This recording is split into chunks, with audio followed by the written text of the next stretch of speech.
Assalamualaikum warahmatullahi wabarakatuh. Selamat pagi. Kami dari kelompok 6 ingin mempresentasikan hasil diskusi kami tentang motivasi belajar. Sebelumnya, ada kata pepatah, tak kenal maka tak sayang. Maka dari itu, perkenalkan nama saya Aisyatul Adawiyah. Saya Helena Talia Kembaran. Saya Dista Elvinanti Waragu. Baiklah, sekarang kita masuk ke materi pertama. Apa sih itu motivasi belajar? Apa sih motivasi belajar itu? Motivasi belajar adalah dorongan internal atau eksternal yang mendorong siswa untuk mencapai tujuan belajar. Motivasi belajar itu seperti energi yang mendorong kita untuk belajar dan mencapai tujuan yang kita inginkan.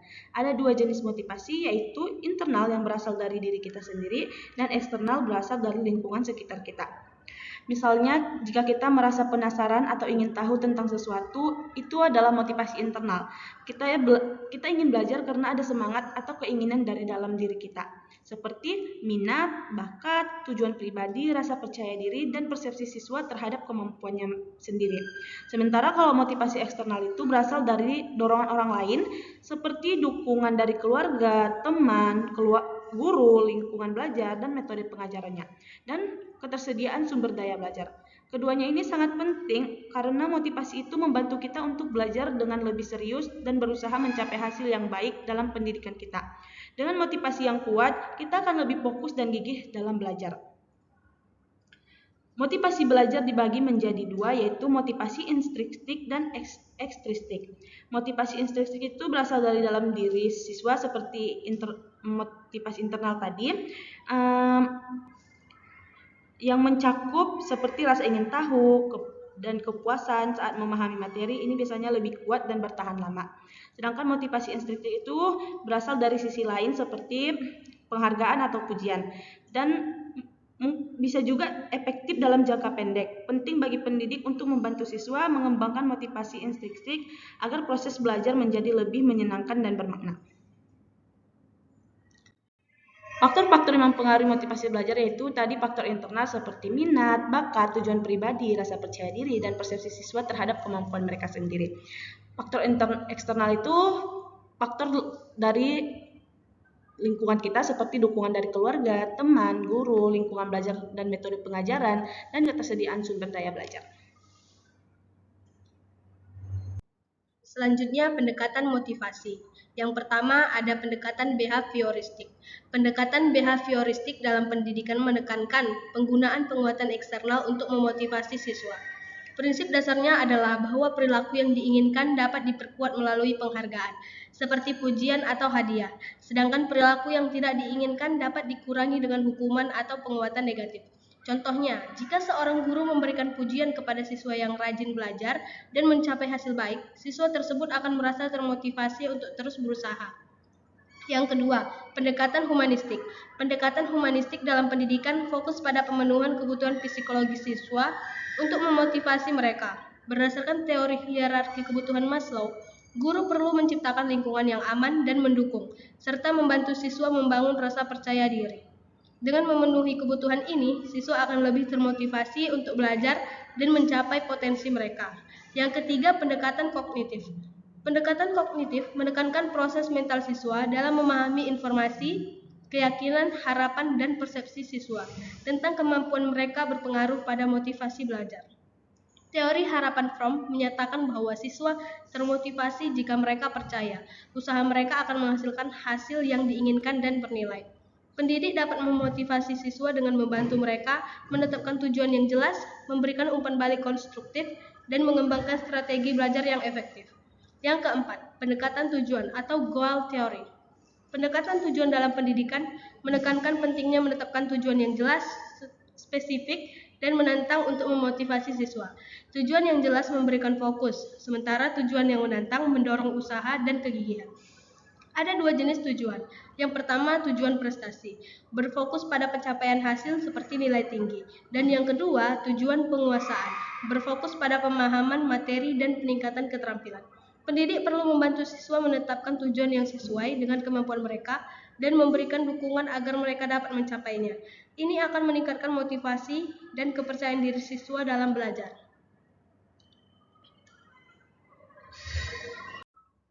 Selanjutnya, teori motivasi. Yang pertama, teori kebutuhan Maslow. Teori ini menyatakan bahwa manusia memiliki kebutuhan yang harus dipenuhi secara berjenjang, mulai dari yang dasar hingga yang lebih tinggi. Ada 5 tingkat kebutuhan. Yang pertama, kebutuhan fisiologis berupa makanan, air, dan tempat tinggal. Yang kedua, kebutuhan keamanan seperti rasa aman dan perlindungan. Kemudian, kebutuhan sosial seperti cinta dan persahabatan. Yang keempat, kebutuhan penghargaan seperti harga diri dan pengakuan. Yang kelima, kebutuhan aktualisasi diri seperti mencapai potensi penuh. Dalam pendidikan, penting bagi pendidik untuk memastikan kebutuhan dasar siswa terpenuhi terlebih dahulu agar mereka dapat termotivasi untuk belajar lebih baik. Yang kedua, teori harapan Fromm. Teori ini menjelaskan bagaimana harapan, alat, dan valensi berhubungan satu sama lain. Harapan adalah keyakinan siswa bahwa usaha mereka akan menghasilkan kinerja yang baik. Sedangkan alat adalah keyakinan bahwa kinerja tersebut akan membawa hasil yang diinginkan. Sedangkan valensi merupakan nilai yang diberikan siswa pada hasil tersebut. Motivasi siswa dipengaruhi oleh keyakinan mereka bahwa usaha akan menghasilkan hasil yang diinginkan dan bahwa hasil itu memiliki nilai positif. Pendidik dapat meningkatkan motivasi dengan menetapkan tujuan yang jelas, memberikan umpan balik konstruktif, dan menunjukkan hubungan antara hasil belajar dan tujuan pribadi siswa. Kemudian, teori diri bentang. Teori ini menekankan 3 kebutuhan psikologis dasar. Yang pertama, otonomi, yaitu rasa memiliki kontrol atas tindakan dan kemampuan sendiri. Yang kedua, kompetensi, yaitu perasaan mampu dan efektif dalam melakukan tugas. Yang ketiga, keterhubungan, yaitu hubungan positif dengan orang lain. Siswa yang kebutuhan ini terpenuhi cenderung memiliki motivasi intrinsik yang lebih tinggi. Pendidik bisa mendukung kebutuhan ini dengan memberikan pilihan, menantang siswa secara akademis, dan menciptakan lingkungan kelas yang inklusif dan mendukung. Yang keempat, teori tujuan. Teori ini menekankan bahwa pentingnya menetapkan tujuan yang jelas dan spesifik untuk memotivasi siswa. Tujuan yang jelas memberikan arah, sedangkan tujuan yang menantang namun realistis dapat meningkatkan usaha dan ketekunan siswa. Yang kemudian, teori penguatan.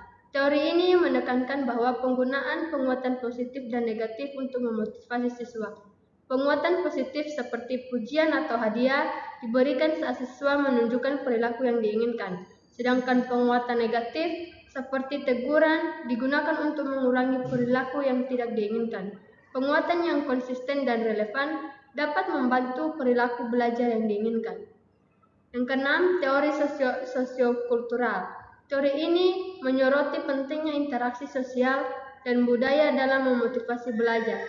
Pembelajaran terjadi melalui interaksi dengan teman, guru, dan keluarga, di mana lingkungan sosial memberi makna pada pengalaman belajar. Pendidik harus menciptakan suasana kolaboratif dan menghargai latar belakang budaya siswa untuk meningkatkan motivasi mereka. Selanjutnya, cara membangun motivasi belajar di kelas. Yang pertama, menciptakan lingkungan belajar yang menyenangkan. Menciptakan lingkungan belajar yang menyenangkan sangat penting untuk meningkatkan motivasi siswa.